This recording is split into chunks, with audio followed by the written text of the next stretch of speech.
Dans une école religieuse de garçons, tous les élèves doivent se confesser le samedi. Le premier arrive et dit: Mon père, je m'accuse d'avoir couché avec Zizite. Sale petit cochon, tu me diras deux chapelets. Le second confesse: J'ai couché avec Zizite. Tous les gamins de la classe lui confessent la même chose à la suite. Le curé est abasourdi, si bien que quand le dernier gamin arrive et lui dit: Toi aussi, tu vas sûrement me dire que tu as couché avec Zizite. Oh non, mon père! Bravo, c'est très bien, mon petit. Comment t'appelles-tu? Zizite, mon père!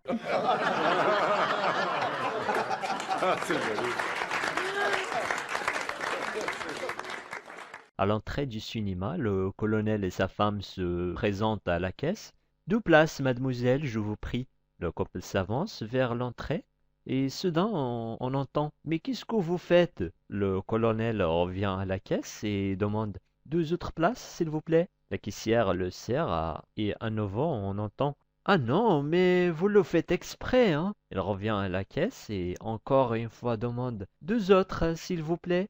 Et quelques instants plus tard, le pauvre homme, exaspéré, hurlait: Je suis officier, vous allez avoir affaire avec moi. Quand le gradé revient à la caisse et demande deux autres billets, la caissière, vaincue par la curiosité, lui demandant: Mais qu'est-ce que vous en faites de tous ces billets? Alors le colonel rouge de colère explose: Demandez plutôt à cet imbécile là-bas qui me les arrachés à chaque fois.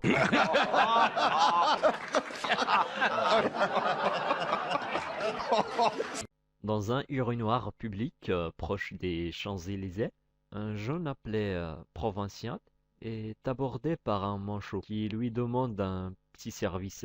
Pardon, monsieur, ne voudriez-vous pas m'aider à me déboutonner? J'ai perdu mes bras au Koweït en déminant un champ pétrolier. Si personne ne m'aide, je ne peux même plus pisser. Je vous donnerai une cigarette en récompense.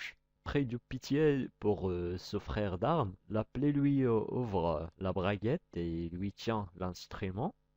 Vous êtes vraiment chic, fait le macho. Avant de reculoter, le malheur, le militaire lui secoue la biscoutette, comme il l'aurait fait pour lui-même. Et alors le macho fait: encore, c'est bon, je vous donne tout mon paquet si vous continuez encore un peu.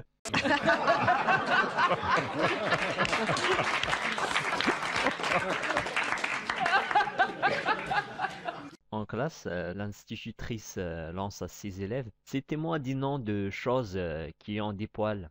Aussitôt, des doigts se lèvent: Un balai, un chat, une perruche. Très bien, les enfants. Et toi, Tutu, tu n'as rien trouvé qui ait des poils? Si, madame, les boules de billard. Les boules de billard? Mais enfin, Tutu, les boules de billard n'ont pas de poils. Mais si, madame, tenez, vous allez voir. Alors il se retourne vers le fond de la classe et lance à un de ses copains: Eh Biard, montrez-nous tes boules.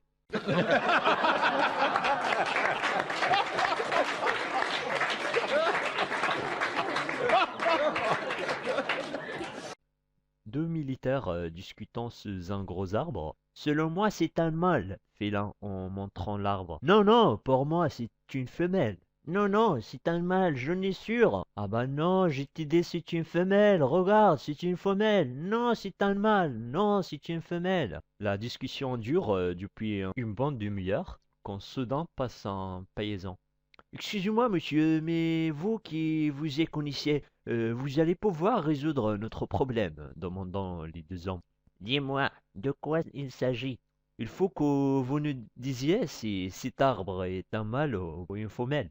Le vieux souriant répondait alors le plus naturellement du monde: C'est un mâle. Expliquez-nous pourquoi et comment vous en êtes sûr. Eh bien, c'est un mâle parce qu'il y a deux clients en dessus. Comme l'histoire de la pute qui va chez le gynéco et il lui dit: Écoutez, quand vous avez vos choses, vous perdez beaucoup. Ah oui, une brique et demie. Après plusieurs mois, un jeune militaire rentre enfin chez lui et peut embrasser sa famille et sa fiancée.